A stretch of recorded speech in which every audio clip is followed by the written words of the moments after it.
Blog Talk Radio. Please enter your host PIN when finished. Press the pound key.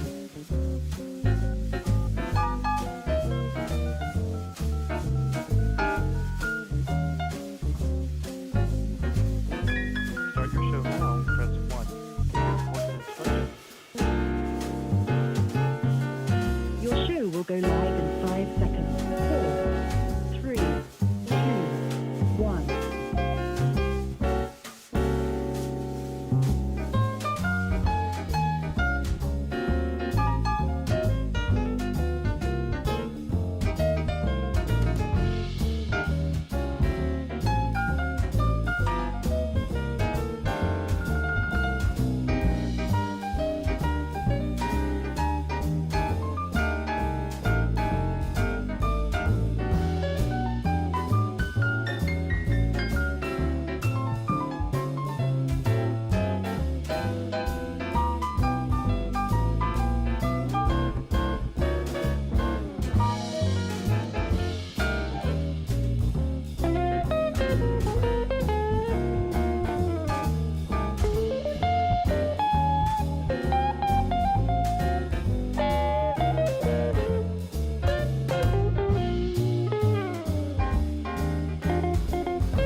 Yes, ladies and gentlemen, here we go.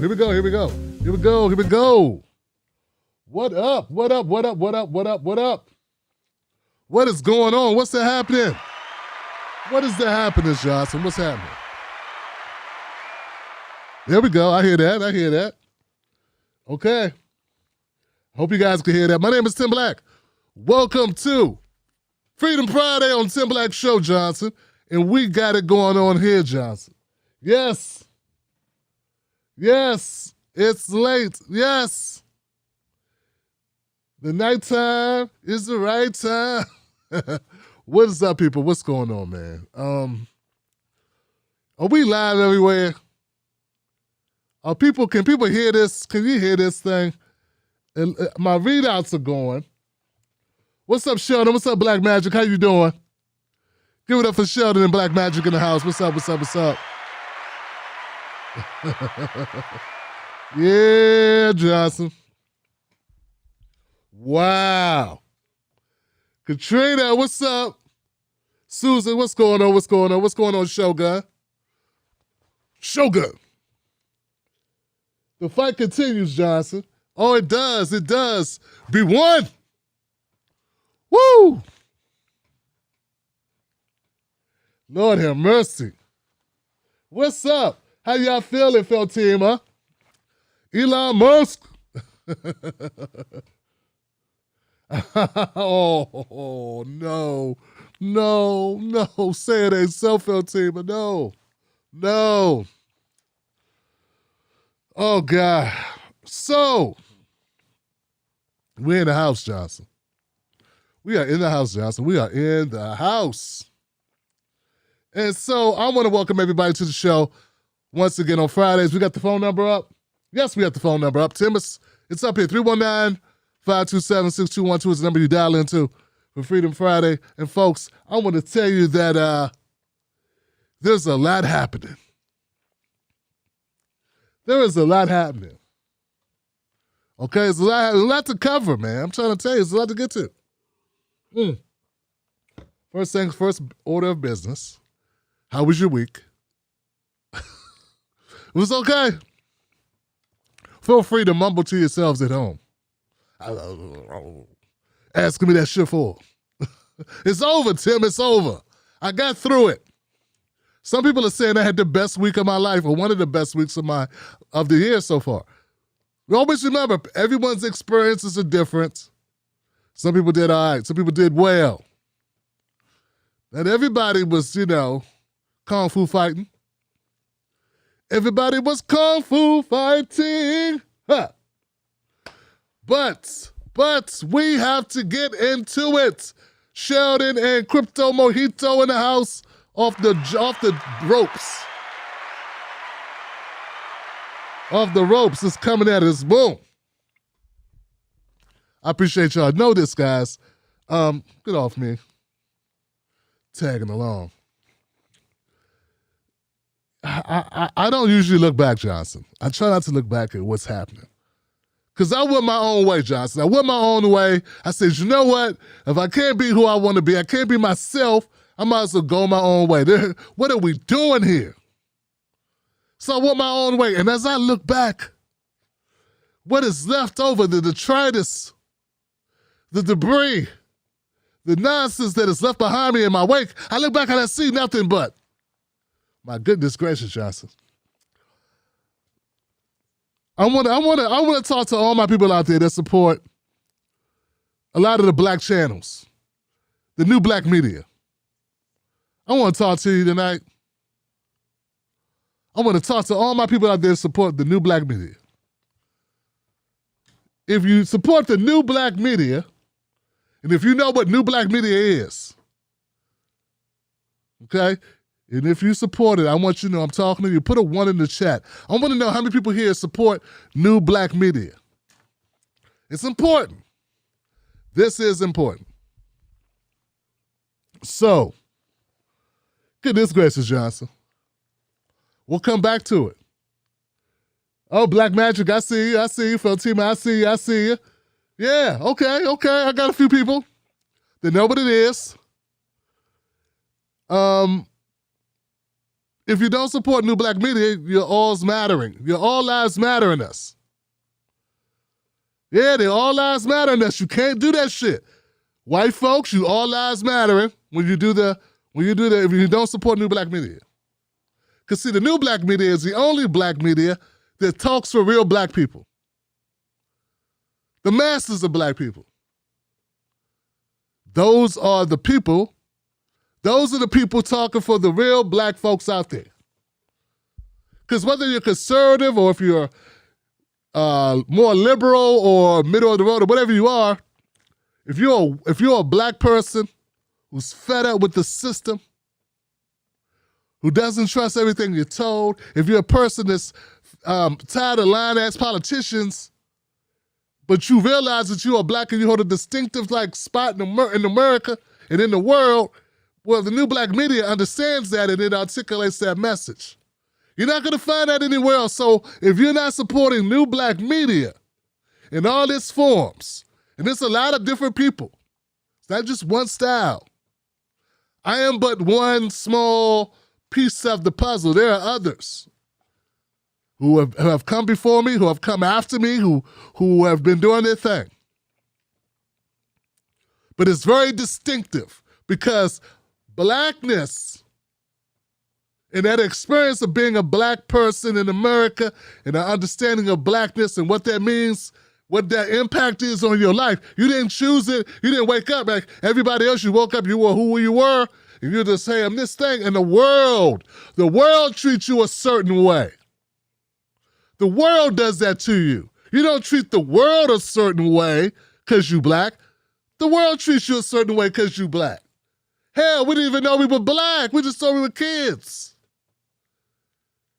We didn't even know we were poor. We just thought we were kids. We didn't even fucking know. Our parents had to tell us, oh, how much is that shirt? Mom, I like the shirt. You like it? Yeah, how much is it? I don't like that one. But Mom, I like it. Yeah, but I don't got that. Don't get nothing in. But we didn't know. We just thought we were just kids. So as I look back, man, I'm like, wow, I want people to know, man. Damn, I've had disagreements with people in the new black media, but not everybody. But I want to say, I'm sorry. Man, I look at these all lives matter ass mofos. Woo!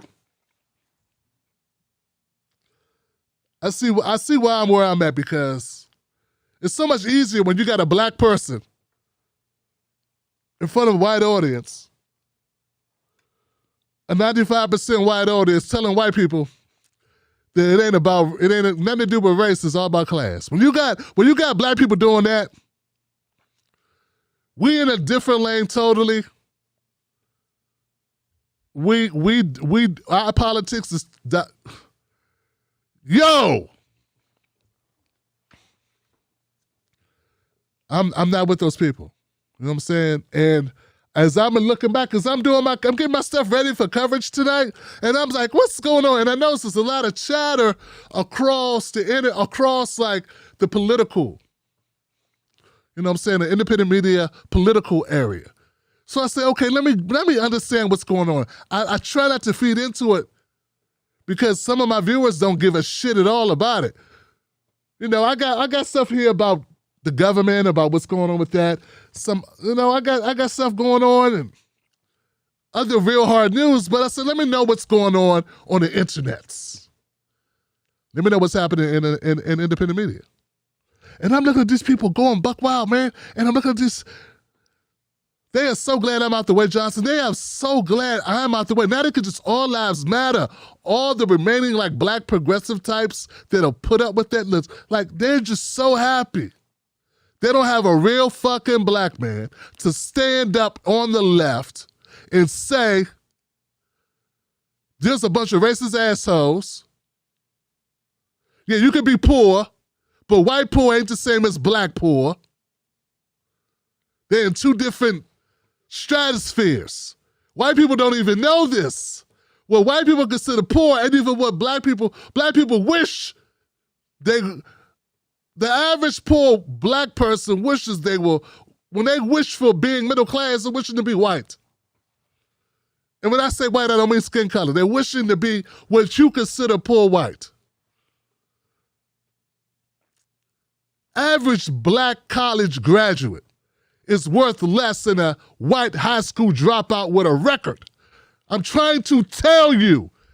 So when you know these facts, and I listen to these people who are so-called the blacks that did everything could to smear Tim Black, like take them, like talk their shit on these white spaces with these amplification all on the so-called left, I'm like, wow. None of those facts come out of their mouths. And it's like looking at, it's like the comedian says, I see so many accidents in my rearview mirror. These people need to learn how to drive.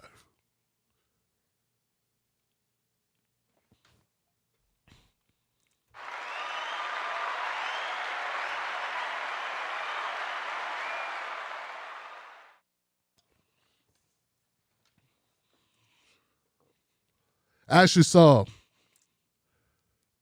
what I'm saying is a lot of people don't understand what's happening with our politics, what's happening with the way people are running game. And it's for all my disagreements, like my main disagreement is, I think voting has its place. That's like the only thing I disagree with. I don't disagree that both parties are horrible, that they're trying to hoodwink us into voting, that they're not giving us what we want, is that that they're not supporting reparations. And these fuckers don't even support reparations. That's one way you know. The people that are fake black left, they don't even support reparations. They'll argue against reparations and say stuff like, well, we can't get that. We got to first make sure that everyone's okay. We got to take care of everybody. Though that's not how America's ever worked for any other group of people. Never did the Homestead, all the white folks who got the Homestead Act. None of them were like, hold on a second. We got these poor blacks over here starving. We can't have the Homestead Act with all these starving black people over here. We can't do this. This is unconscionable. This is unchristian-like. Now, they went on and got their 160 acres, promised us 40, and gave us 0. And when the Japanese got their money for being in internment camps for 20 years, They just say, oh God, we can't take this money. We can't do this. We got black people that can't get jobs. They're still sitting in the back of the bus. This was in the 50s, right? They're sitting in the back of the bus. They don't have voting rights yet. They don't have nothing. They're struggling. We can't take that money yet. We got to wait until those black people get their shit. No, they went on and took their money, did their thing.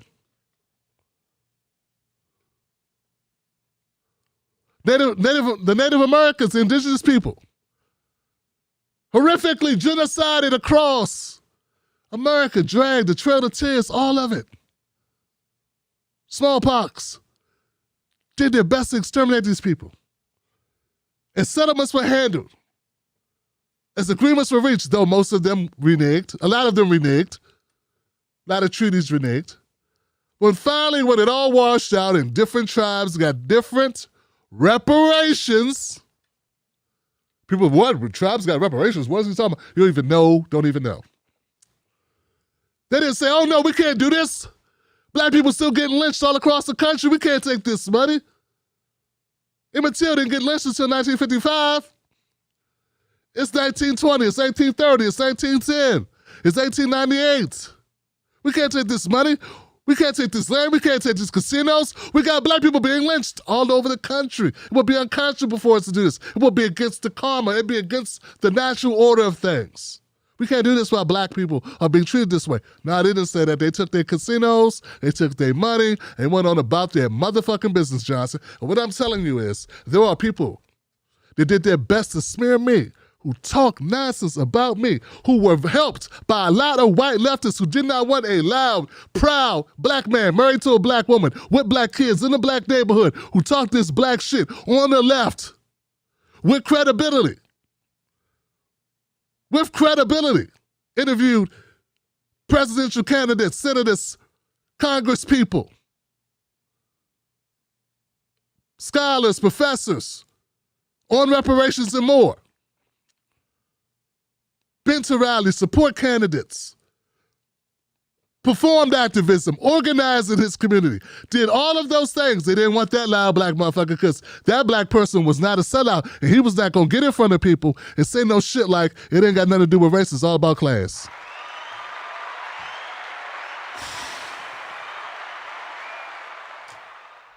Because unlike them, I've worked 20 years in corporate America. I've had jobs with major corporations. I've lived a life. I've been a journalist paid to do so.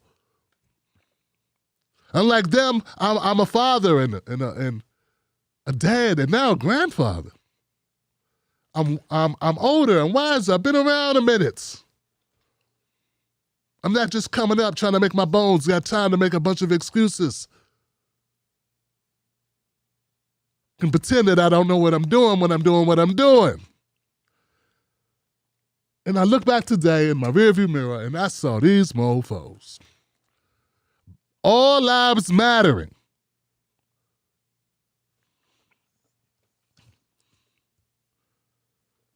So, we got grown-ass people making videos saying things like, she blocked me. This person blocked me.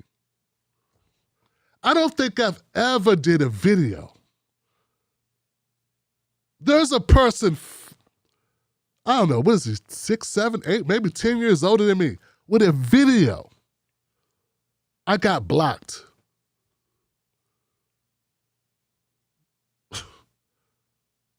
Grown-ass man. No one calls him petty, petulant, a child. Fucking immature brat.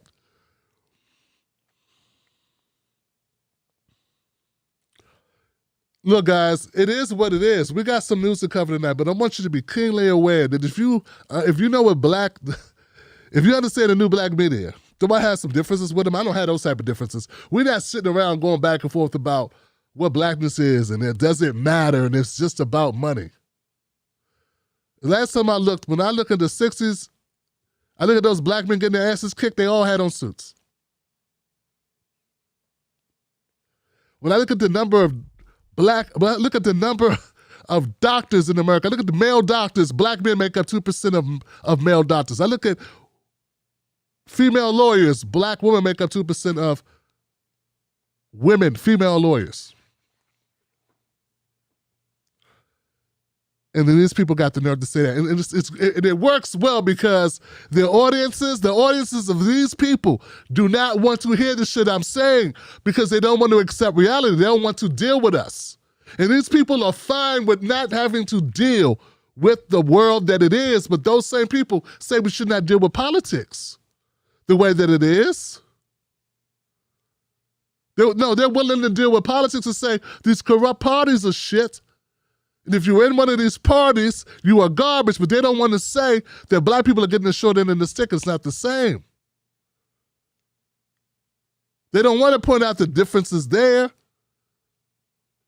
They're willing to accept reality only when it goes to politics, but not on race. Race is the third rail. But if we don't deal with race if you are realistic, you live in the real world, you know what I'm talking about. When we talk about getting home loans, having children, all these things matter.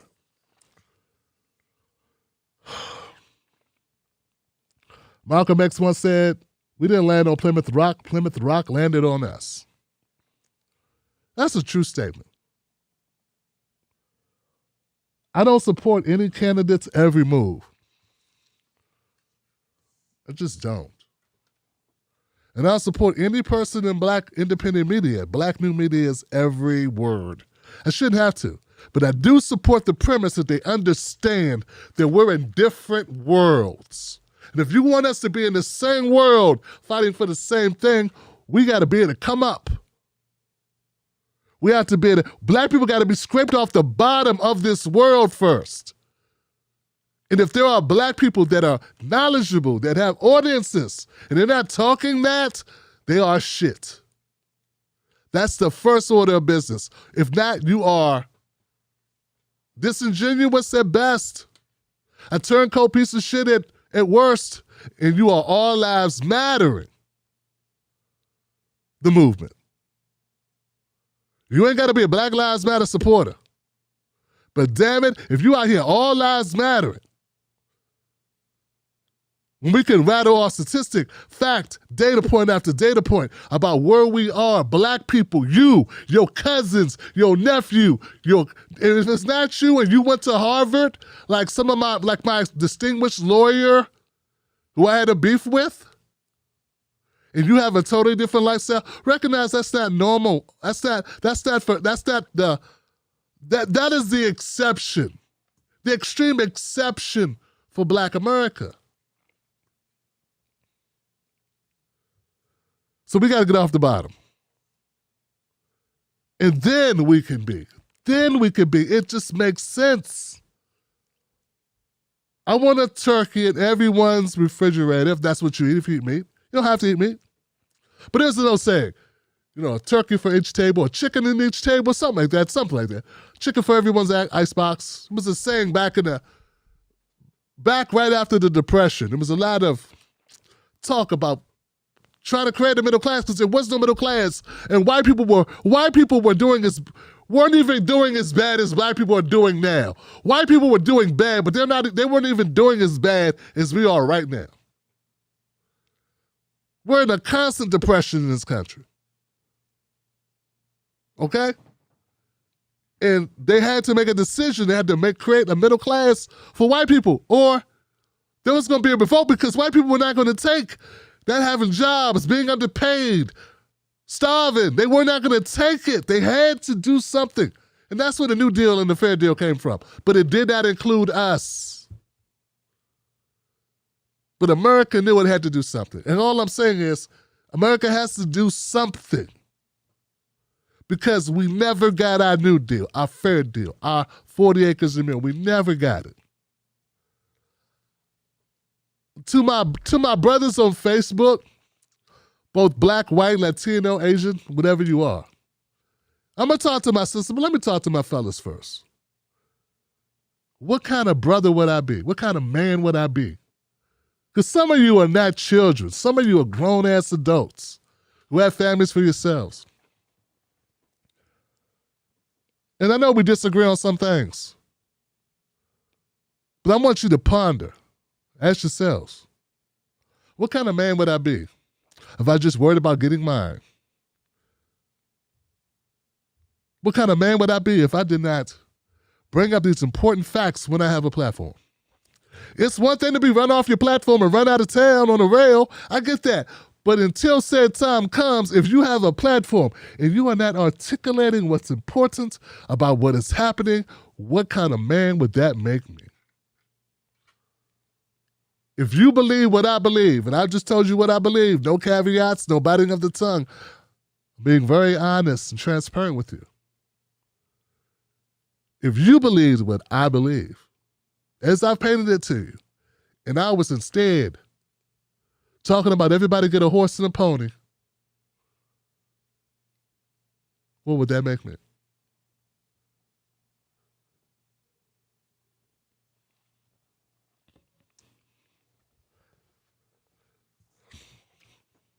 Ladies, whether you be black, white, Latino, Asian, Native American, would you want that man who did not stand up to be your husband or the father of your children? If you thought like I think, saw the world the way I see it, knew the data the way I know it, and did not stand up for that, would you want him? Would you choose him? Because ladies, you choose us.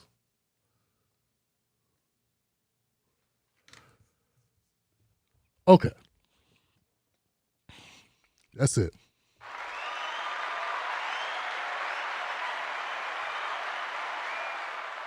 Shout out to Mrs. Black for choosing me. There is something kooky going on, Johnson. And look, when I first saw this, I thought it was a joke. Keep it 100 with you. I thought this was a joke. This is real. There is an actual entity that's been created by the Department of Homeland Security called the Disinformation Governance Board.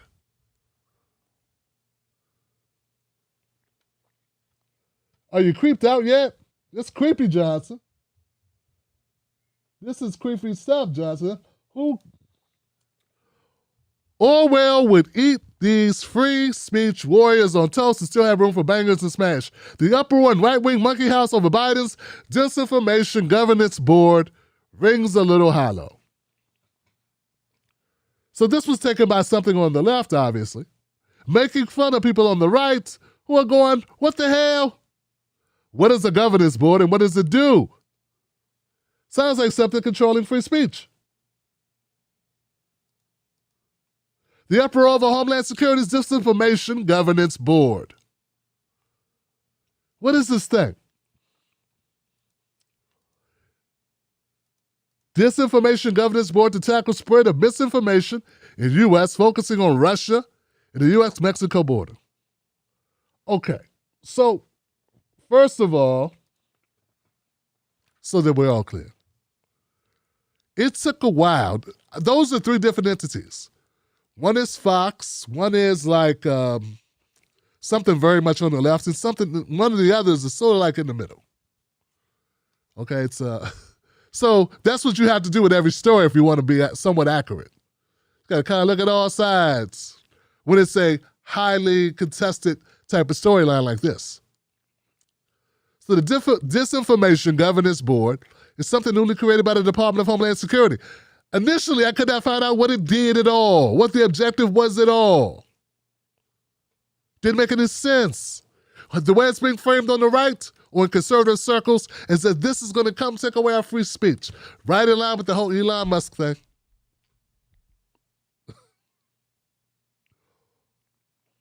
Yeah, right in line with that talking point. You know what's funny about it is the same people who laughed at Biden and those folks said, we got to vote for Biden to save us from Trump, don't get it that people are saying, you need to support Elon Musk because you need to save free speech.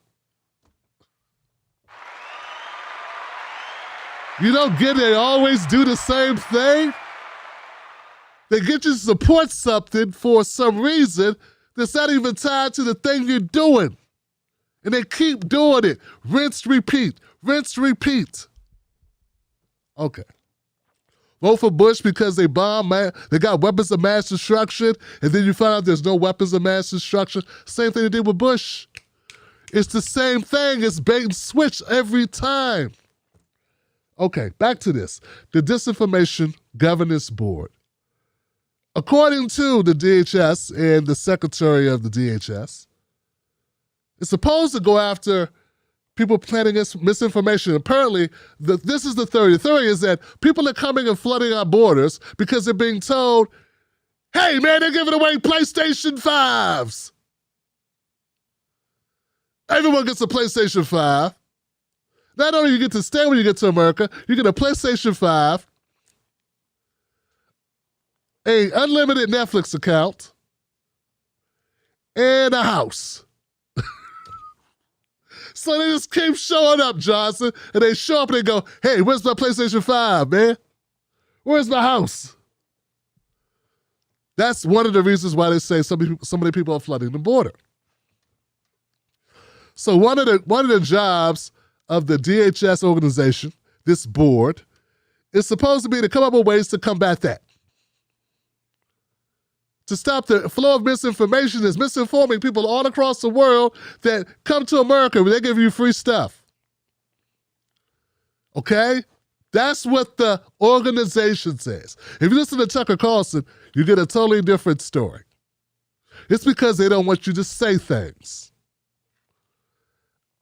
I cannot find them saying that that's what this is about at all. Doesn't mean there isn't, I don't know. That's not what I'm seeing said.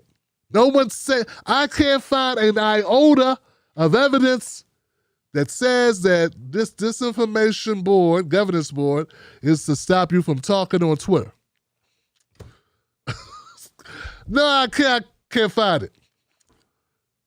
The other thing they say they're trying to prevent is Russia, election fraud, election tampering, people saying that the elections are stolen. Now that, my friend, is social media. No one showed up at your house there. They saying the elections are being stolen. That was some stuff that was done right here online. So, for some reason, people are really susceptible to whatever type of narrative that people give them. They just take it and absorb it, and they say, that makes sense to me. They don't realize they're being manipulated to believe in this thing. They're being manipulated to go along with something.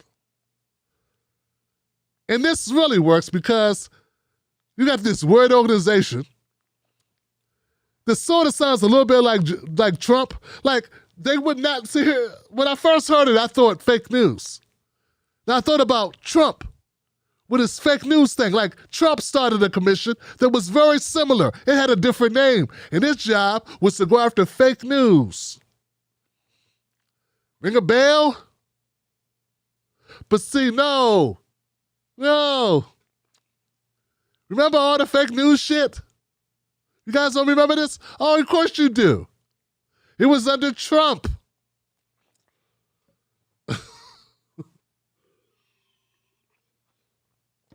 Neither of our political parties, which are basically, essentially,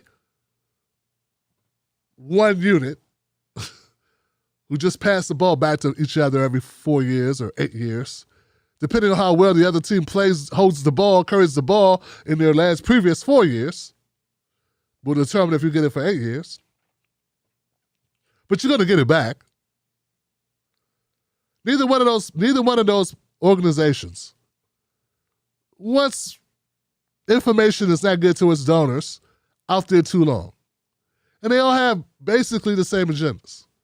The rich stay rich, poor stay poor. It's pretty much the it. And we stay at war. Pretty much it. But it sounds scary, doesn't it? Doesn't it sound wicked? This Disinformation Governance Board. It conjures up in my mind, I see pictures of people at a table coming up with words you can't say, things you can't do. I envision black sites like the ones they had in Chicago, where you go in and disappear you. Where you be held in cells. Re-education camps. Man, I'm telling you, man, the conservatives, man, these folks at Fox News, man, they know how to paint a picture that's scary as hell.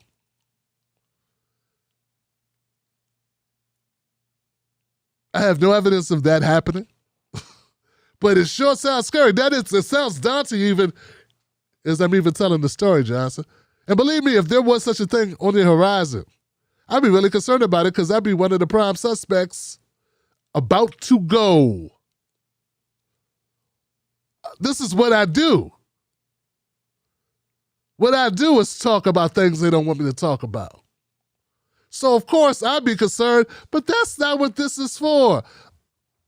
Apparently, based on what they say it's about. So the Disinformation Governance Board, Department of Homeland Security, which I thought was about protecting us from threats, terrorism, Border Patrol, things of that nature.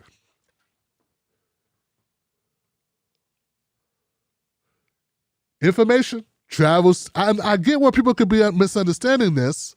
And I also get where this can be misinterpreted. And I also get how this could get out of control quickly and become something very dangerous for all of us.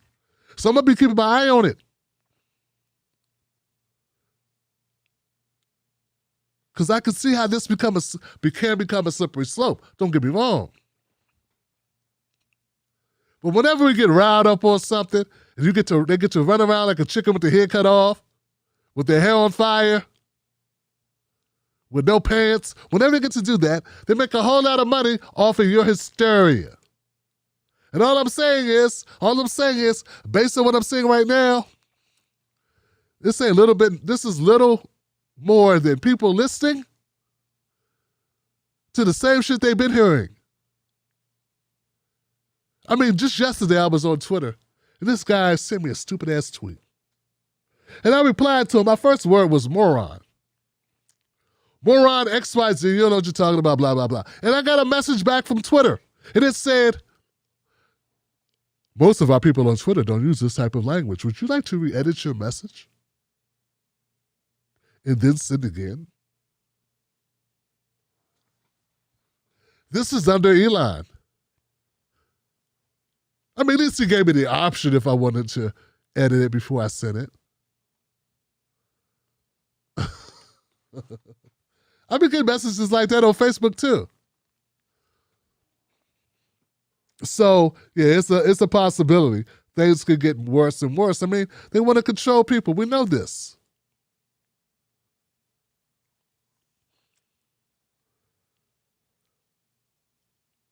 I'm not saying there's no reason to be concerned about what they do. But let's not get hysterical because Tucker Carlson went on Fox and made poopy in his tidy whities. Let's not do that. It's a lot of money in it for them, not for you. And a lot of people that are reporting it don't even know where they got it from. They just said it because somebody else said it. People are not getting disappeared because they tweeted something. Next, Bill Murray. He always seemed like such a nice guy. What's up with Bill Murray, guys? Bill Murray, the actor. Caddyshack.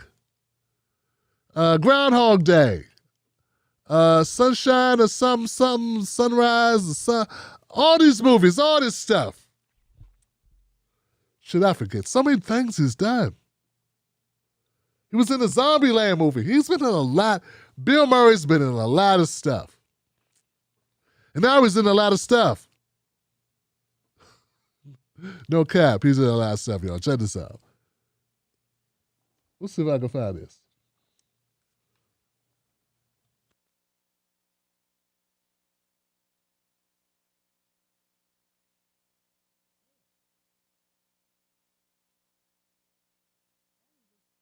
I don't even know what I did with Bill Murray. Okay, well, I can tell you. Picture Bill Murray. Inappropriate behavior. They say he's committed inappropriate behavior on the set of a new Aziz Ansari movie. Okay? They say he's been touchy. He's been touchily and he's been behaving inappropriately on the film set. So they stopped production of a movie because 71-year-old Bill Murray has been inappropriately behaving on the film set. With the ladies. All right, so here's the thing, guys. A complaint of inappropriate behavior has been made against Bill Murray. According to Deadline, production of the Searchlight film Being Mortal was halted on Monday. And a letter was subsequently sent to cast and crew saying, "We were made aware of the complaint, and we immediately looked into it. After reviewing the circumstances, it has been decided that production cannot continue at this time." Now, it didn't even have Bill Murray's name in it, but people have somehow extrapolated that it's about Bill Murray. They don't know how long they're going to stop shooting. They just know that they stopped shooting. Things have shut down, Johnson, because Bill Murray. So I said, wow, what did Bill do? Then I noticed some people had covered this as well. A couple people sent out tweets about it. I'm like, okay. Like, Bill Murray's getting away with it. Well, let's talk about Bill Murray. Bill Murray. Okay, what did he do? What did he do? Now, this is what I heard he did. Now, this is what I found in the New York Post. Take that with a grain of salt. Writer by the name of Andrea Peaser, which is a columnist at New York Post. Believe what you will. But according to her research, according to what she was able to find out, Bill Murray has, when they say inappropriate behavior, they don't mean he touched women in suggestive places. He like pulled a woman's hair, like her ponytail of her hair. Let me just read what she says. Another man is being Me Too'd out of existence. Accused, convicted in the public square, soon to be canceled without trial or so much as a kangaroo court investigation. All because he pulled a ponytail or two, draped his arm around ladies without first obtaining an explicit consent, guilty of being an old-fashioned flirt. I said, wow, that's not a lot. Pulling someone's hair. Draping your arm around someone. I could get you punched in the mouth. Yeah, I could see somebody punching you in the mouth if they didn't like you. See, I get it, but so I'm kind of torn on this, if this is the case. How inappropriate. The term covers all manner of sins. According to page 6, a source says Murray was very hands-on, touchy, not in any personal areas, but put an arm around a woman, touched her hair, pulled her ponytail, but always in a comedic way. When somebody does something in a comedic way, and you're working with them on a comedy movie, seems like something you can work out amongst yourselves in a comedic way. Like you could, and kick him in the nuts or something. Like in a comedic way. Hey, stop playing, Bill. Ha-ha. In a comedic way, because you're on a comedy set. This isn't happening back in the hotel room. He's not the producer or big-time star that should try to get a job. Well, you already got a job, you're on a set. It's not even his movie, it's someone else's movie.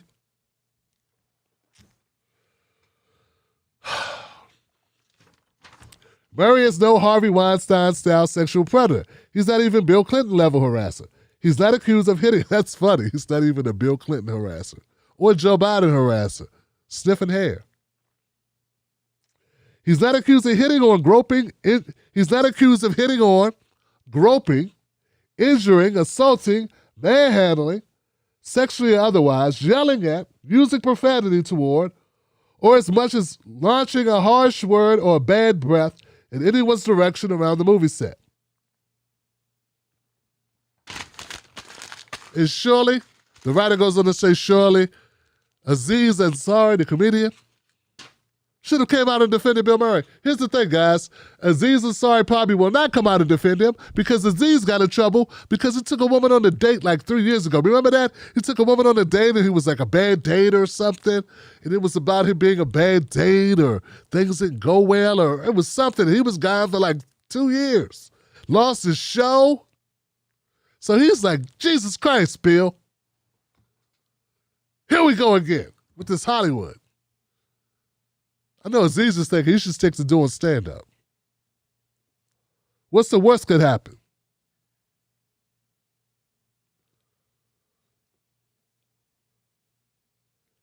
It's just always, we never really know, Johnson. We never really know. We never know how bad things really are. Because we're not in it. If someone feels like you're doing something that's crossing the line and you don't feel like you can really tell anyone or you don't know what to do about it or whatever. You don't want to address it with the person because you feel intimidated or whatever. You're going along because person's a certain way. There's also rumors that Bill Murray has had these types of criticisms before.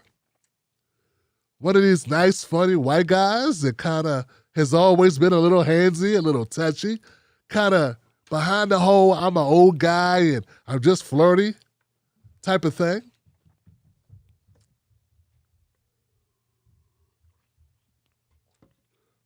If it sounds like I'm all over the place on this, it's because I really don't know. I want to be respectful from both sides because I don't know. As a girl dad, as a husband, as a son, I want to be respectful for this because, and a brother, my sister, my little sister. What do you do? So I don't want to jump on any side of this. I just want to say, being older does not give you a right to live in the 60s. You don't have to live in the 2020s like the rest of us, Johnson. Things have changed. If I got to listen to Shocky 6ix9ine or whatever, you got to learn to keep your hands in your pockets. Yeah, if I got to put up with mumble rap and drill rap, if I got to put up with that shit, you got to learn not to blow in women's hair. That's all I'm saying, Johnson. And look, if we could put up with skinny jeans, guys wearing skinny jeans, me, a brother Ray's on Tim's, Super Tim's, the real boxy ones. That was my nickname, Super Tim, high school. Guess what I wore? That's another thing. These guys talking shit about me online. I wonder what they wore to school. Boat shoes.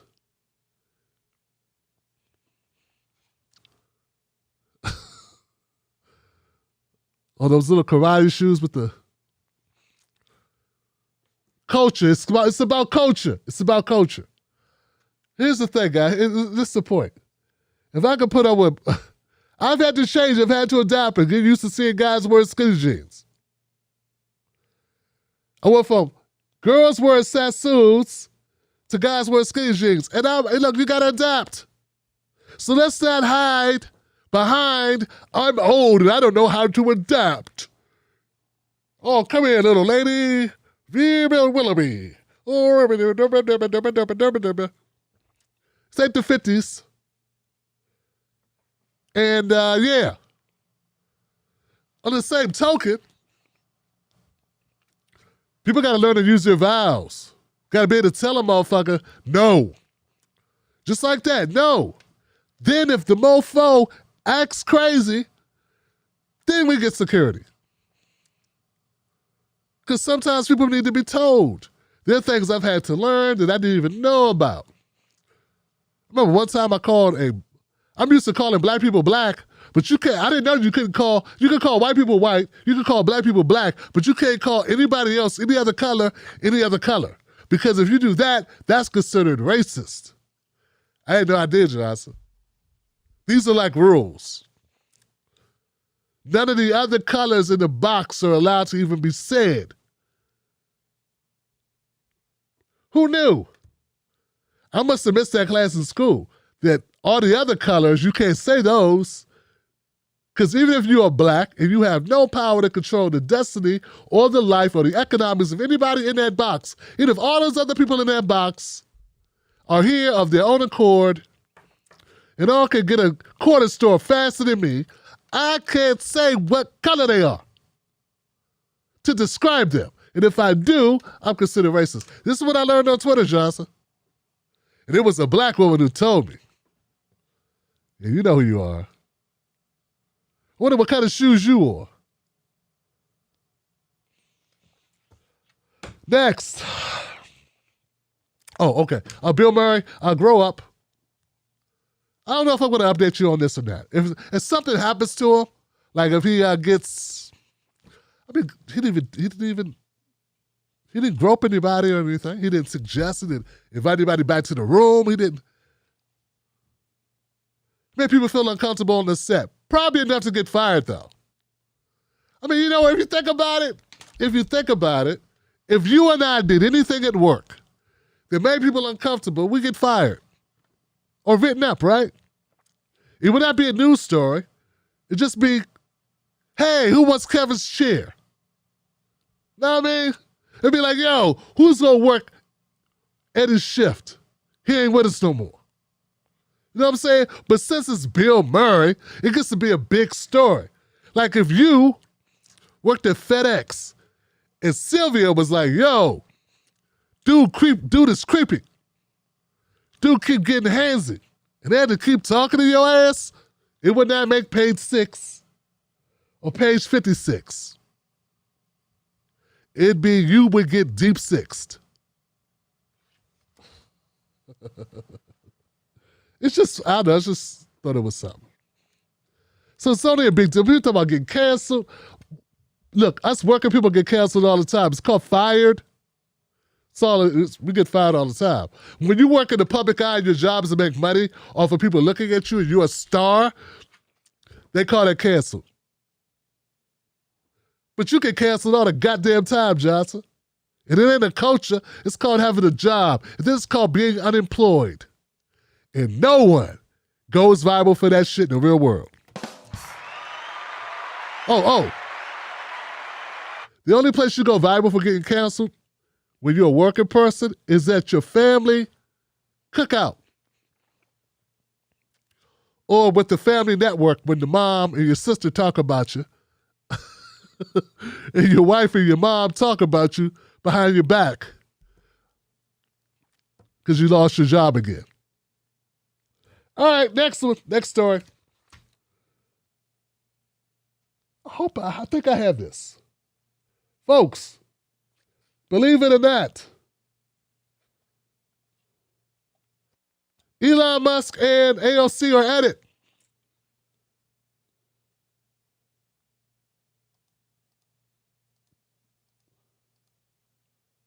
Here it goes. There it is. So apparently, this is what I saw. Okay? AOC loves Elon was trending. Okay? AOC loves Elon. That's trending. Going, oh my God, what's that? Why is this trending? Why is this a big deal? I don't know. What's going on? Okay, so then I see this meme.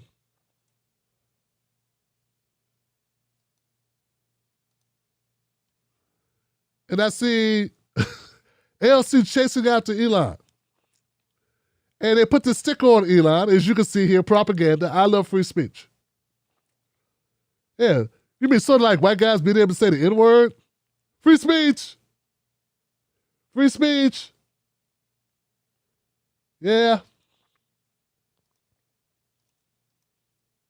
And here goes the conversation. I'm tired of having collectively stress about what explosion of hate crimes is happening because some billionaire with an ego problem unilaterally controls a massive communication platform and skews it because Tucker Carlson or Peter Thiel took him to dinner and made him feel special. Those are a lot of words in one sentence, Johnson. Jesus Christ. Okay, hold on. Hold on, man.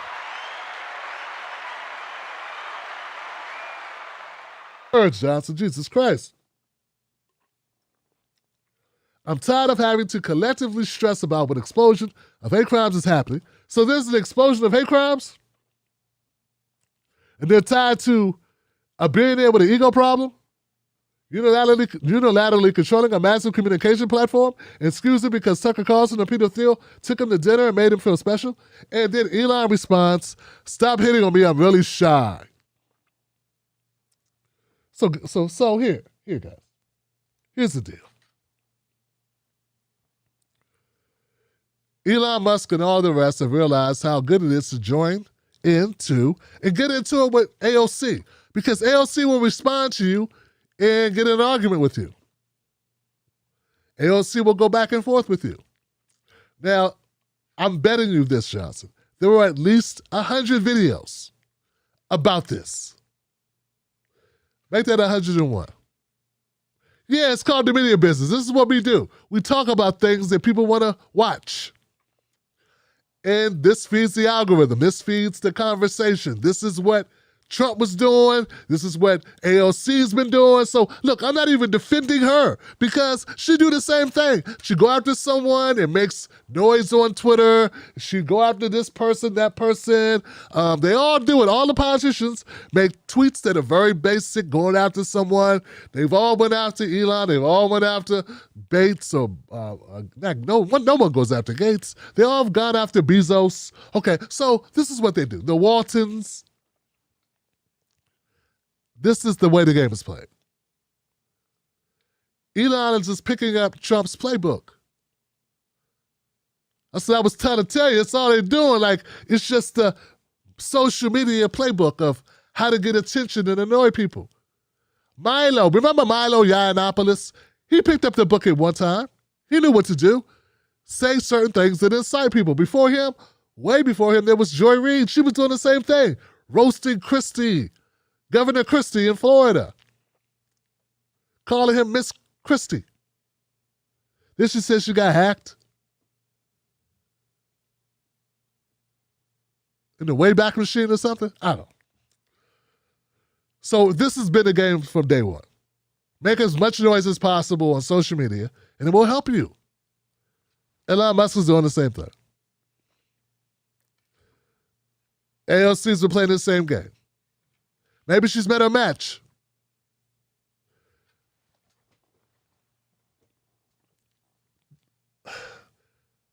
There's been a lot of conversation about Elon Musk buying Twitter. And people have been saying, oh, Tim is for free speech. And free speech this and free speech that.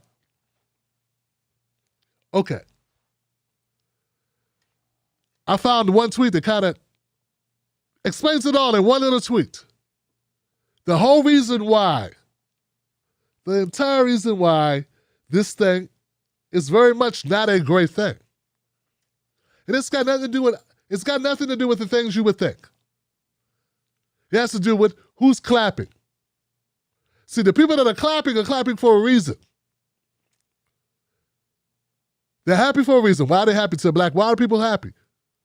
Look at this argument between AOC and Elon Musk. And look at the politics of Elon Musk. I know I've seen some people with 4 or 5 videos all on Elon Musk in a row. Very sudden. That's where the money is. I wonder if people are going, yeah, all these videos on Elon Musk. It's not big like Will Smith. You try to take down a poor white billionaire. That's what they were saying when we covered Will Smith. Yo, here we go, Johnson. This is the whole deal. Here it is.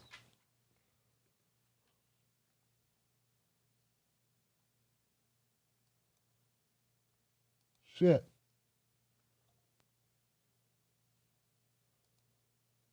Not that one. Not that one. This one. Elon Musk says this, the far left hates everyone, themselves included. Look at the number of retweets, which is the one in the middle, compared to the retweets of, but I'm no fan of the far right either. Let's have less hate and more love.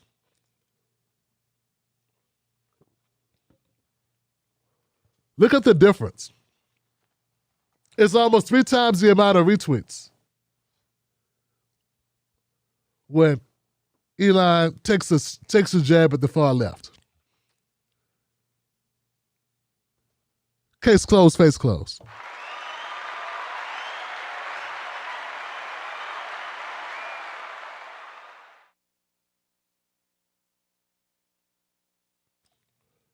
That's it, Johnson. So when we had this conversation, I'm saying, look, guys, it's pretty evident that the far right and the right really like Elon Musk.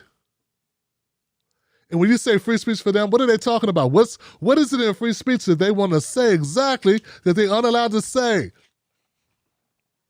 What is it that they want to say? I wonder what a bunch of white guys want to say that they haven't been saying, that they get ridiculed for saying. I wonder what group of people with white guys want to talk shit to without repercussions. I wonder what group have they historically been able to say whatever they wanted to say, but now suddenly in the last, 50 years, 30, 40, haven't been able to do that. I wonder.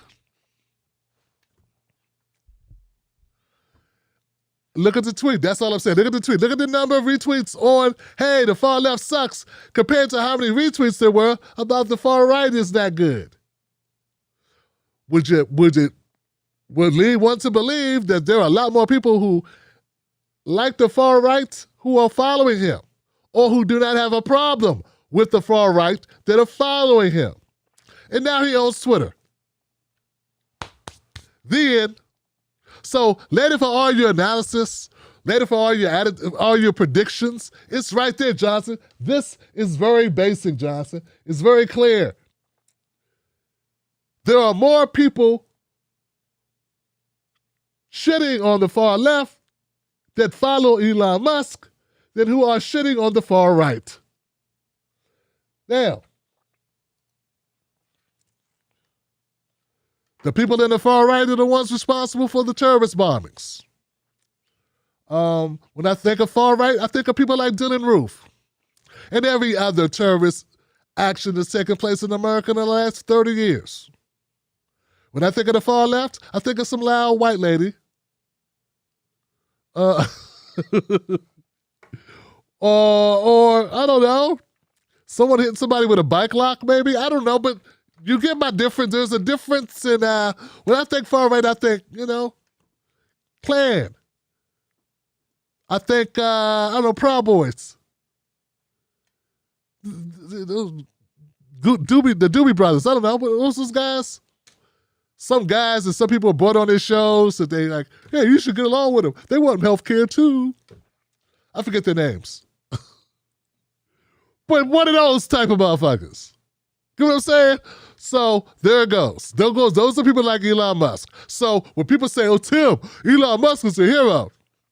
Well, you're a hero. Why is your hero followed by so many people who like the far right? People like those people who are like them. Right? Isn't that it? What they say all the time, Tim? Tim, it's not that they're being biased to you. You're a good commentator, but so is such and such. People like who they like, Tim. People like people that are like them. Yeah, I know. Is that racism? No, Tim, it's just that they just think that whatever his name is, a certain white broadcaster, it's just they're just used to him. This is, because they're similar. They have similar. Okay, so the people that follow Elon Musk are like him, right? They relate to him, right? And most of the people that follow Elon Musk, I just showed you. No, I didn't show you. He showed you. The tweet was sent within minutes of each other on the same platform using the same account. It is what it is.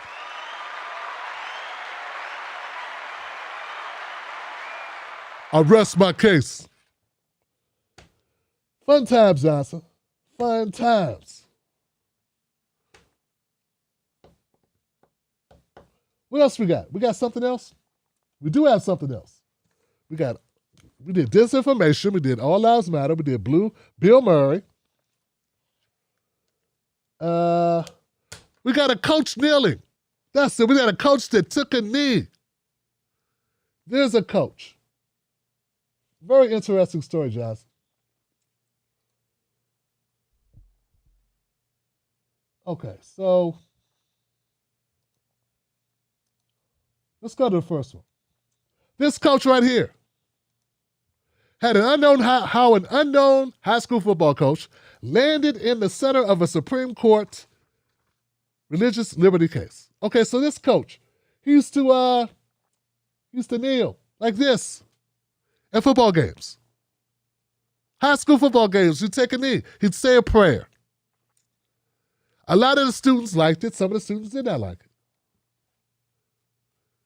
He started in the locker room. He used to do it in the locker room. You know, you've seen the movies, Al Pacino, Any Given Sunday. All right, everybody take a knee, take a knee. On Any Given Sunday, if I'm going to have any life left, getting older, getting younger, you got to fight for that inch. Look across, you see a man who's willing to fight for that inch with you. On Any Given Sunday. All right, thank you.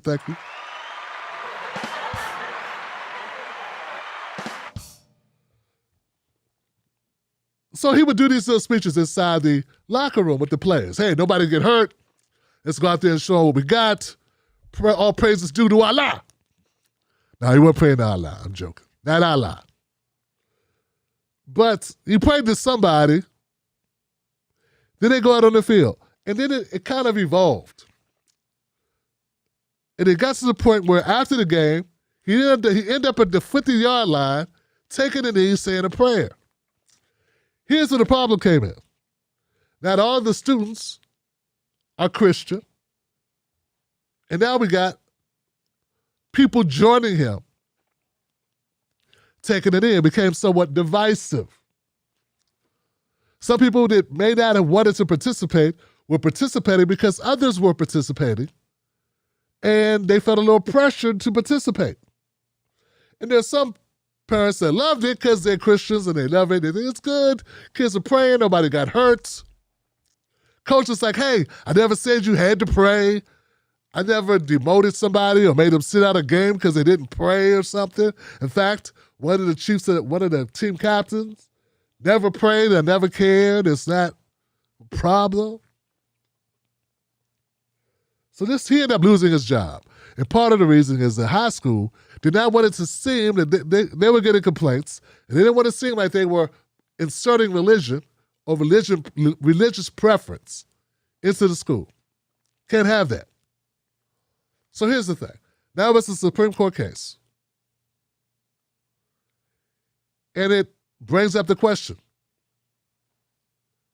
Have we taken religion too much out or too much, or is it an overstep or an understep?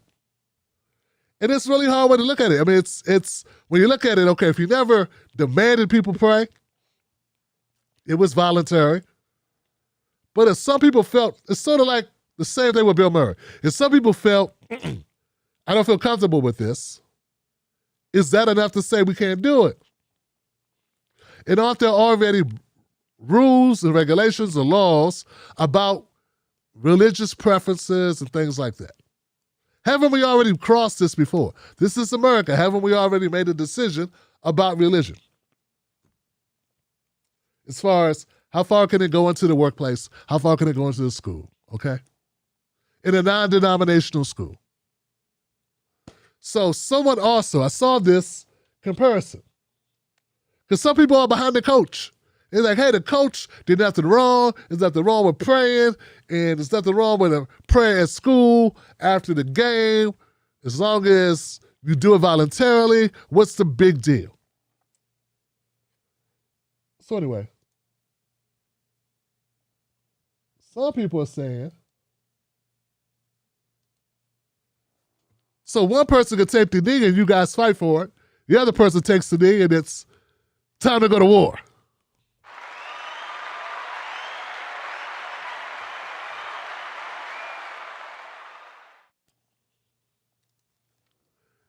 Yeah, I'm going to keep bringing it up. They're not the same thing, Johnson. One was being done during the flag, the other was being done after the flag, but being done later because that's what he wanted to do. Yeah, let's pretend that if he wasn't going out doing the Muslim prayer at the 50-yard line after the game, let's not pretend that you would be okay with that. See, I had no problem with us disagreeing, but sometimes you can keep it a little bit real. Keep it a little bit real, Johnson. What about people that charm snakes? What if a snake charmer ran out to the middle of the 50-yard line at the end of the game and started charming a snake?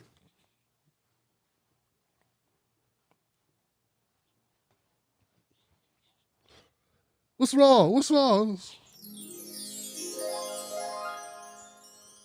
I don't know what they do, man.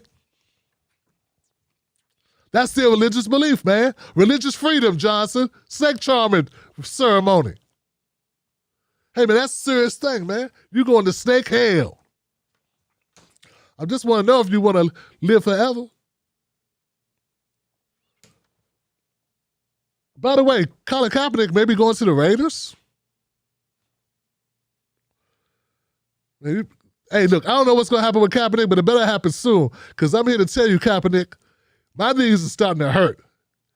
And I never played football, so I just know you're getting older, brother. Kaepernick going to be out there jumping with a walker like this.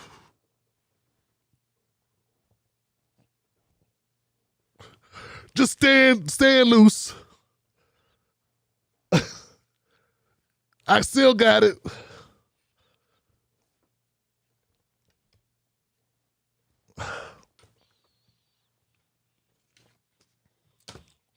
Last thing before we go to phone calls. Seriously, last time. No, it's been long. How many people know the story of Latasha Hollins? Latasha Hollins, 15-year-old child, killed in L.A., 1992, I think it was. There's an amazing story of her life, okay? Actually, it's not amazing. It's amazing if you consider something sad as hell as being amazing. Okay, I don't know where's my picture of it. Here we go. A love song for Latasha. I watched this documentary. It's from 2019. It's on Netflix. A Love Song for Latasha Hollins is a very touching documentary. It was nominated for an Academy Award for Best Documentary Short Subject. And it's about the life of Latasha Hollins, how it was cut short by a merchant, who shot her in the back of the head at the store over a $2 bottle of juice.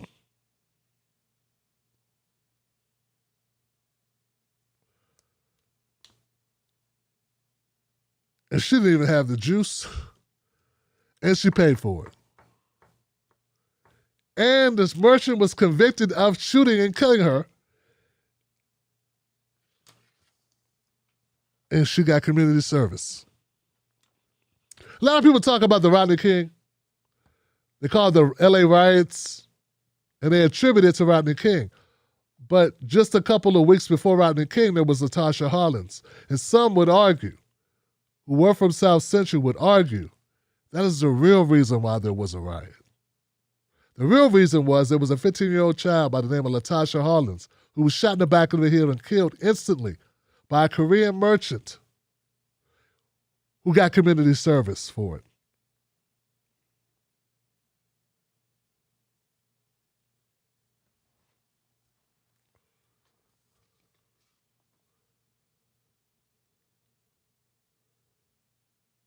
I know there's some people that believe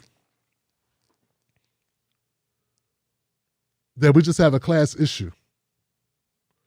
But I do not believe if that Korean merchant shot a white girl in the back of her head, and killed her instantly.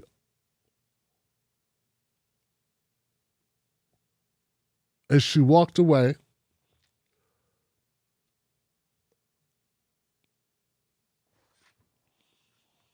That she would have, that merchant would have got community service. If you believe that, that's what you believe.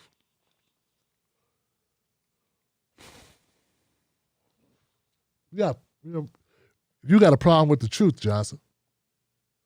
I know you got to feed yourself. I get it. This grift ain't gonna grift itself.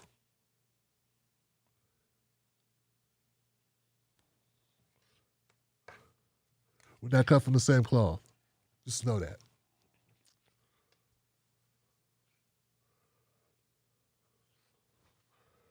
All right, Johnson, that's it. That is all.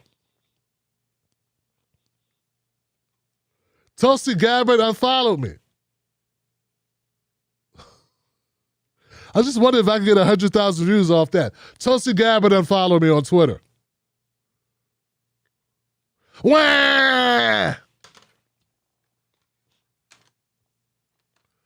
Because I called her out for being an all lives mattering asshole.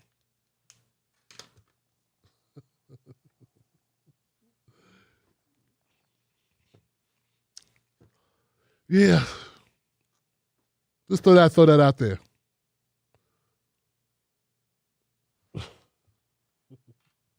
All right, guys, that's really all I got. Yes. Do I want to see this? Not really.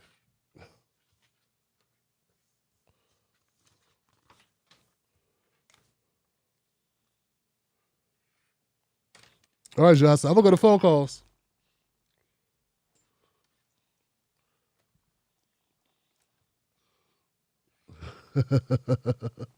Crypto, mojito. All right, Johnson, we ready? Let's go to phone calls, man. I'm tired of talking. I'm so tired.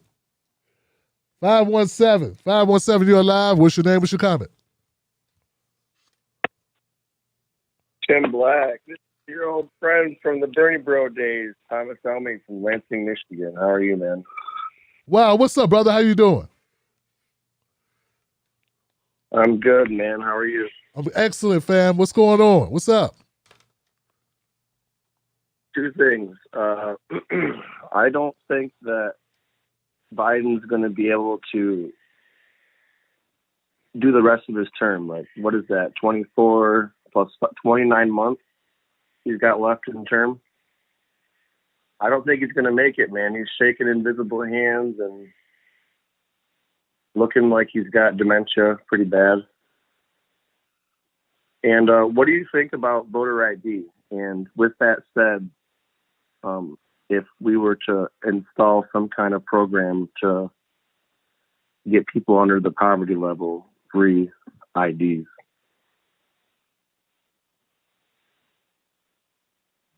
That's a question for you, Tim. Oh, I just got through talking for an hour and a half. Yeah, you go ahead, brother. I just talked for an hour and a half, man. So if you got something else, that'd be great. Okay. What are your thoughts on it, brother? Well, it's just a bill going around. What's that? What are your thoughts about the ID? Well, I think it's good if you're going to get like people under the poverty level a free ID. They just got to have access to a computer, which you can go to the library and do that. So I think it's good because I don't want illegals voting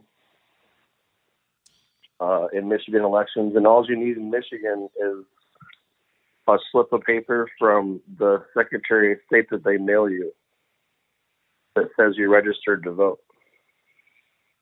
So anybody can take that. There's no picture. It's just a slip of paper. Anybody can take that and vote for you. They don't need ID. And it's been suggested that some people are ballot stuffing, doing exactly that, taking people's Secretary of State voter IDs with no picture ID attached to it and using that to vote for other people. So I think voter ID is very good. Say what? I hope we'll be able to vote for it. Okay, brother. All right, Thomas. Wow. Okay. Give it up for the caller, y'all. Goodness gracious, y'all.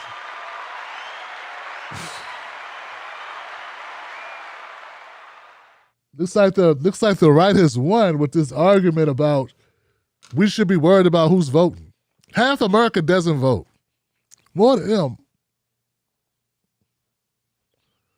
There we go. How about we worry about getting people? First of all, I have yet to see, brother. I have yet to see.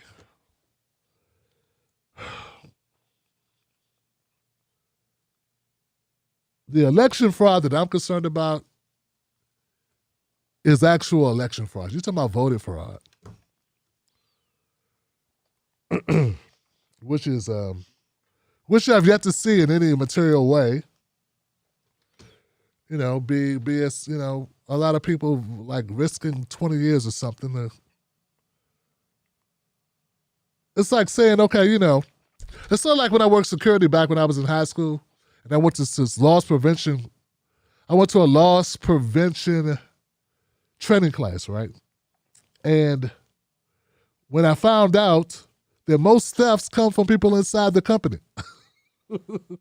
Like that. So they hire all these security guards. Really what you're there for, when you see them chasing, you know, the bad shopper with the skirt or whatever, with the candy bar, that's rare. Who's really stealing are the employees. Just facts. That's just it. Like 80% of all thefts are internal. So that's the type of election integrity. That's what I know. That's I'm on election integrity. Like when Tim Canova, before he went nuts, when Tim Canova was challenging Debbie Wasserman Schultz in Florida, and you were supposed to keep the ballots for 2 years, and then after 3 months, he was like, hey, we better count those ballots. They're like, what ballots? Oh, we birthed those. Like, what? We're supposed to be able to count them. You're supposed to keep them for 2 years.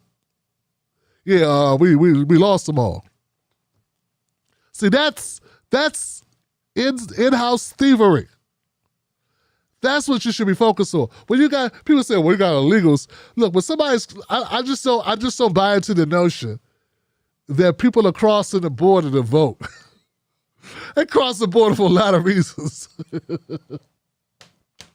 I don't think people are paying coyotes to smuggle them across the border to vote for Biden. I know motherfuckers that live here don't want to vote for Biden. Jesus Christ, Johnson. Come on, man.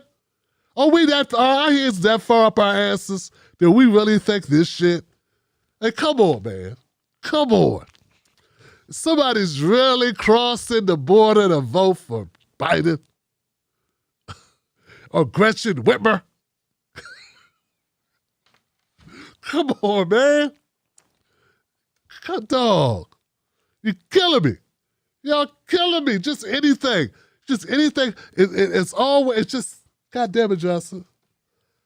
I'm not saying you should give people a fucking ID if they want one. You know, voting is not just about IDs. How about giving everybody a UBI? There you go. You want people to vote? Give them a fucking UBI so they can be able to live. Then they'll care about voting. People don't care about voting. See, it's my same argument that I have to so-called progressives or liberals. Well, I'm going to save this one because you know what? Progressives got issues. Liberals got issues. Conservatives got issues. Everybody's got these issues, Johnson. Okay? You know what I'm saying?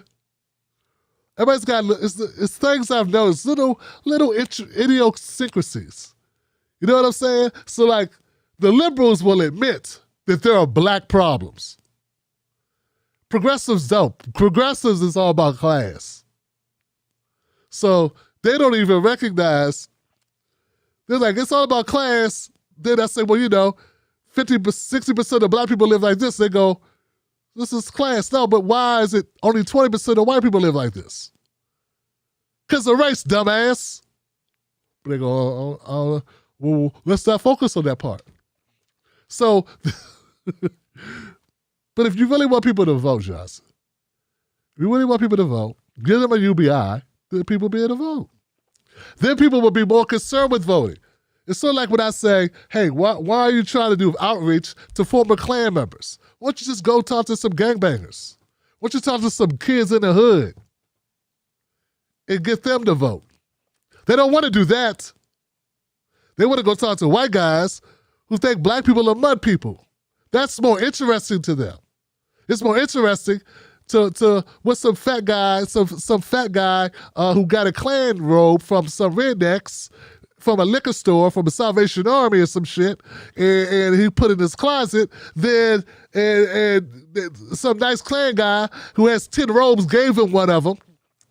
Now he can tour around the country talking about his transformed lives. They rather support that guy and support that notion than to go in the hood and get people that are like tired of voting or tired of politics to vote. Like, why can't we just go get the easy? Why? Why not?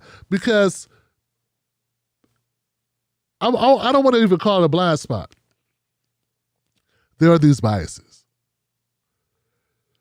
So people are saying they're trying to protect the vote, but their voter laws disenfranchise poor people, as you stated. I will give you that. At least you said people that are under poverty line. But there's a lot of things, man. Restore voting rights to people who went to jail. If you can pay taxes, you should be able to vote. Period. That's how I see it. If you make a person pay taxes, that person should be able to vote. If nothing gets you denied having to pay taxes, whether it be income tax or sales tax, if you have to pay taxes, you should be able to vote.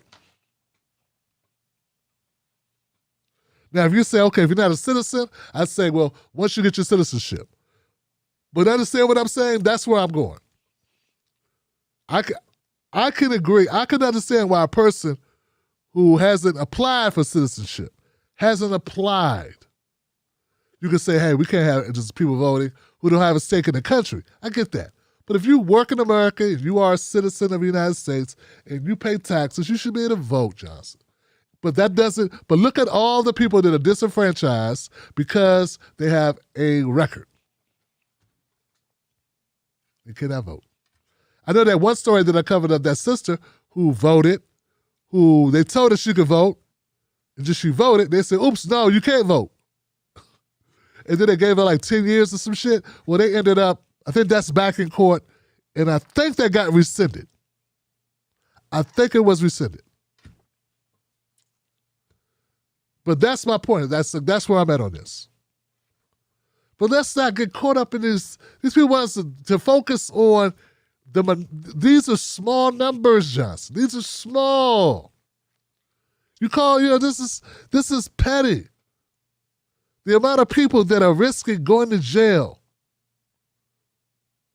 Now, if you find for me some organization or people that have a ring of people voting illegally, that's different. But I have yet to discover that.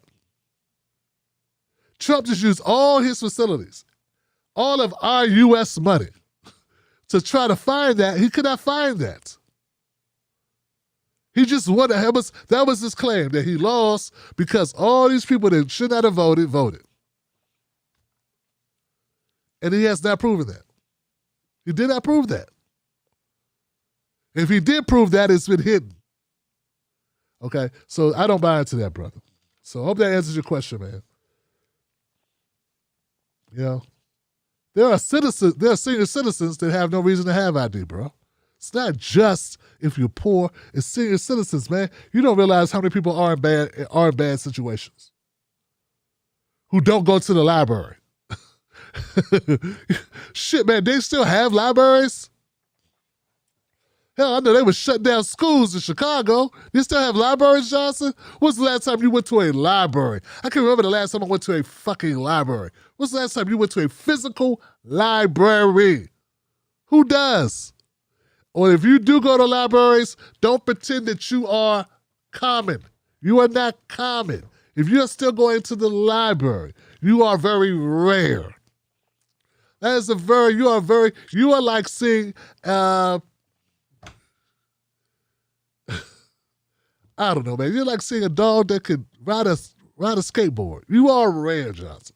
I'm not saying I've never seen it, but I've only seen it on the internet. You know what I'm saying? It's like this. I don't like the boogeyman bullshit.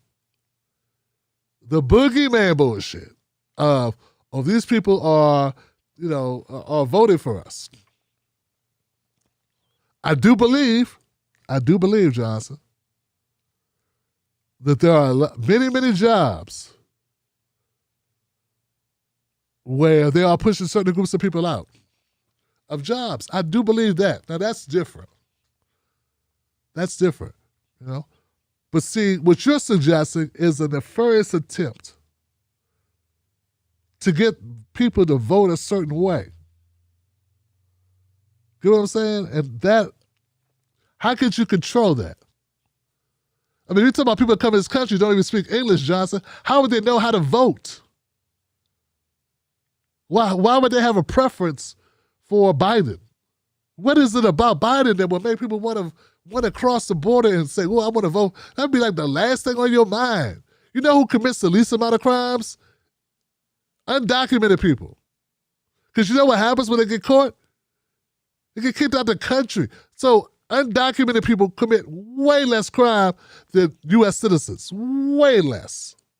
But you mean to tell me you think there are U.S. citizens risking 10, 20 years in jail to vote for Biden? Nah, man, I don't think so, man. I know a lot of people, man. I've yet to know a person. I know people that don't even give a shit to vote at all. I grew up with them. I love them. Those are my peoples. I know people that never voted at all. They would have crossed the street to vote for Biden. I'm just saying. You don't think that kind of balances out that there are all these people who don't vote? It's up to these political parties to lie good enough. It's up to these political parties to lie good enough to get people to come out and vote. And if you don't lie good enough to get that done, that's on you. That ain't got nothing to do with a bunch of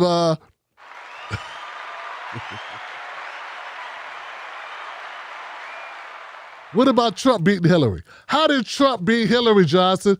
How did it happen? So we don't even have to go back that far. We go right back to recent history. Why would I didn't hear people talking shit like this before Trump lost. That's what pisses me off. No one talked this shit when it was Hillary. No one called into my show going, hey man, what about voter IDs? When Trump won. None of them did, because it was all fair then. Yeah, when Hillary got her ass humiliated, when she lost after being in the red zone for 3 months, right? When she lost, no one said tampering, no one said fake news, no one said election tampering, no one said illegals voting, nothing. Nothing. Now, they did say Russia. Russia. But where were y'all, man, when it was Hillary getting her ass kicked? And look, I didn't vote for Hillary, but I'm just asking. I got to throw that in because all the time, people are so racist, they can't believe they got a black man who did vote for Hillary Clinton. They can't even imagine.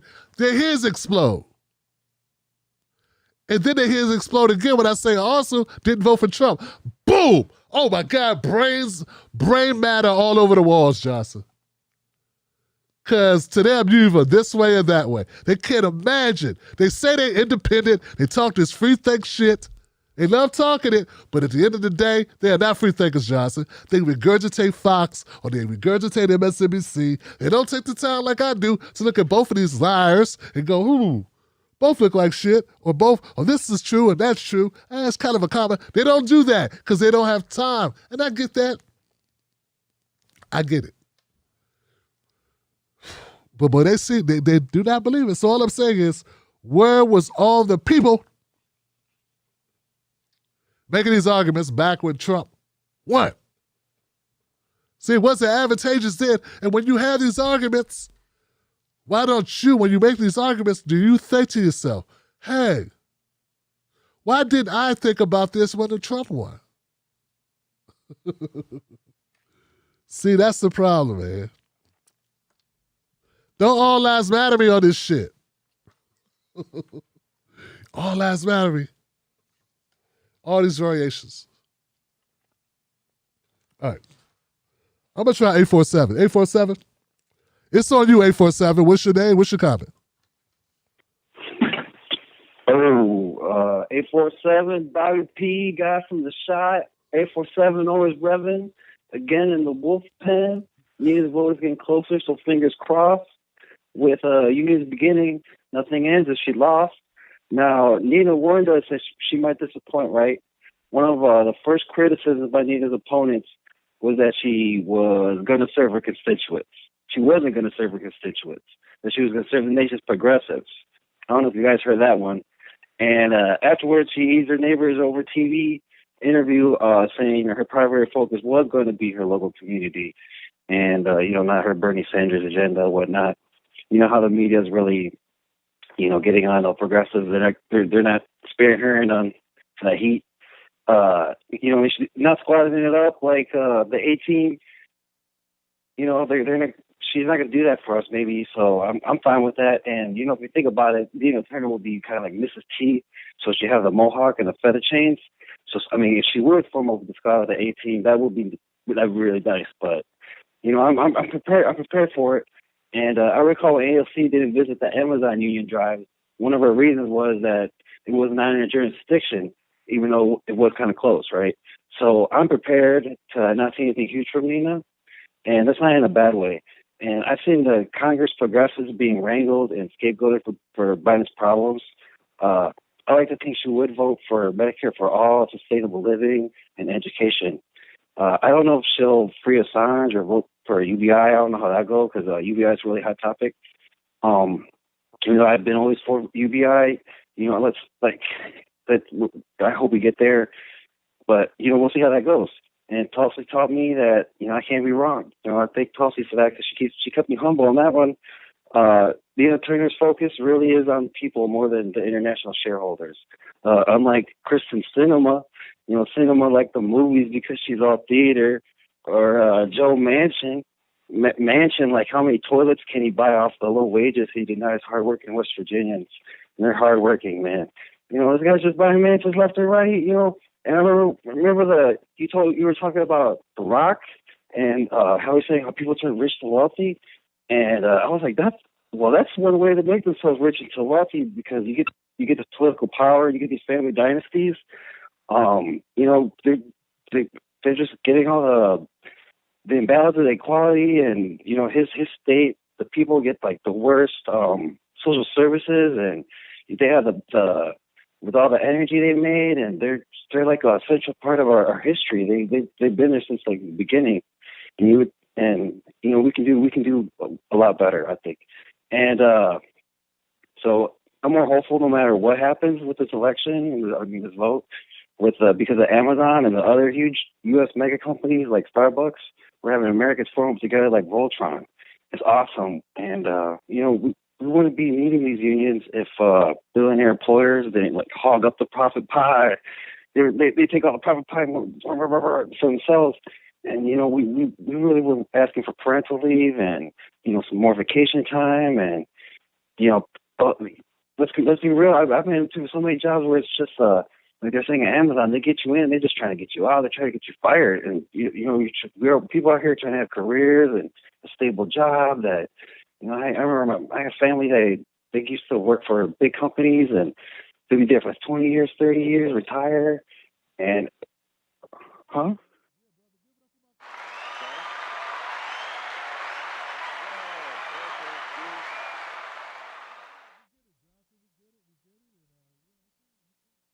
All right, thank you, brother. We get it, and that was Give it up for my caller, y'all. One more time. My bad. Wow. Jesus Christ. My brother. I don't know what the hell, Mohawk. What the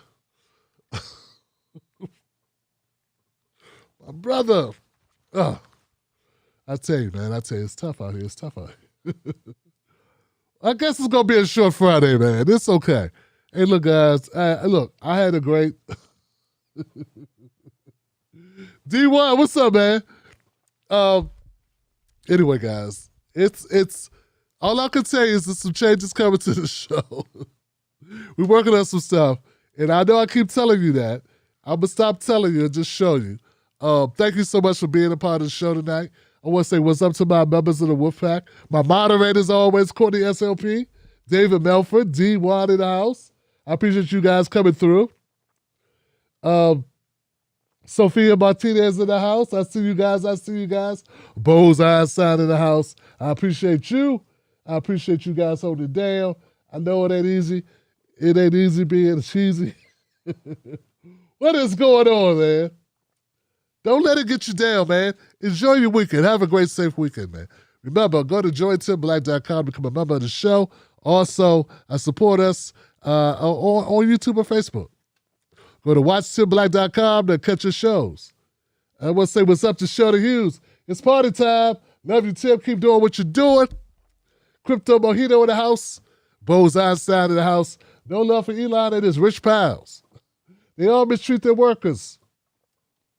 Few people in the GOP rejoice. Elon say he's a gift to now privatize all education. Will in the house. What's up, Will?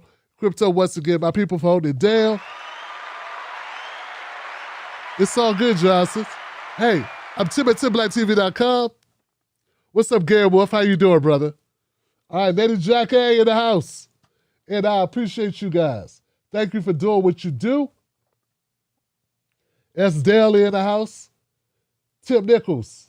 Shogun once again. Ramona's in the house. What's up, Ramona? How you doing? Good to see you. What's up, Tamara? What's up, Tam? How you been? Haven't seen you in a while. Oh, my bad. Cut the check, Johnson. I appreciate you. I appreciate you, S. Daly. Almost forgot. Cut the check. Don't all lives matter me with this bullshit out here, Johnson. These people are crazy. All right, guys. I'm going to see you on the next one. I'm going to go enjoy the weekend. We got the grandbaby this weekend. Give it up for Mrs. Black. She's upstairs. She's doing baby duty with the grandbaby. My granddaughter, Neilani, is here. So shout out to my daughter, Jasmine. And to my sister, Donna. I love you, Donna, and all my nieces and nephews. Wolfpack.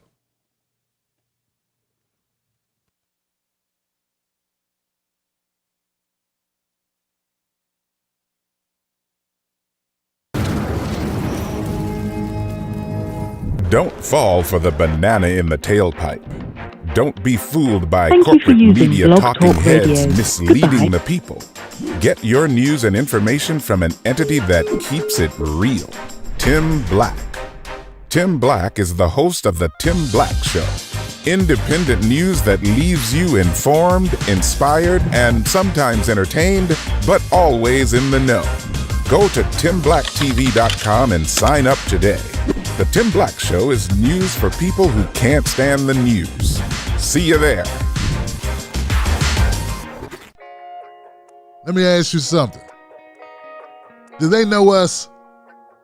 When I say they, I mean the talking heads on cable news. Do they know you? I mean, they talk about the world as if it's a sport. They play political games, report on our pain, rack our brain to feed the stock exchange, but do they know us? Do they know what we care about? Nope. They're too far away. They can't see us. They can't feel us. They can't relate to us. See, when you want to know what's going on in your world, trust someone who lives in your world. Subscribe. Most news shows are suspect. They don't focus on Black issues, and when they do, it's all fluff. How does that help your life? How does that help your family? How does that help the culture? They don't. The Tim Black Show is different. Tim Black gives you news for people who can't stand the news. Real, authentic, researched, entertaining, on point. Don't let nobody take your cornbread. Visit www.timblacktv.com today. Get Black breaking news, politics, culture from someone you can trust. TimBlackTV.com. Join us today.